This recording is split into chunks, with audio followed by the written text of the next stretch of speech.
In this lesson, let's talk about how our site flows, that is, how our user will actually read the content, how their eye will flow across it, something that I call a user flow. We want this to be as user-friendly as possible. So here I have a screenshot of my website, creatable.com, and I just wanted to review how the user actually typically reads this content. So I've added these little arrows to show you where the content is being read. Typically people start from the top left in most cases, and then they might come to, they start at the header, and then they might view this graphic, and then they just start going across the page and down. That's typically the flow that people use. So you want to keep that in mind when you're laying out your pages.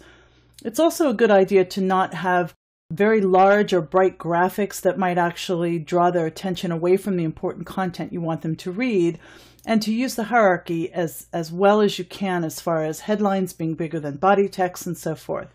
Again, we want to make this as user-friendly as we can. So it's important to remember that size matters. So if your headlines are larger than your body copy, that's normal. That helps people to be able to grab the headline first and then move on to your body copy. You don't want to have it the other way around.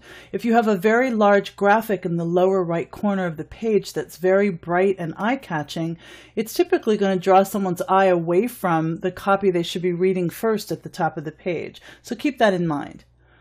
Color also matters, and so by using brighter and typically lighter colors, you draw people's attention more. So again, you want to keep that in mind. And also placement is important.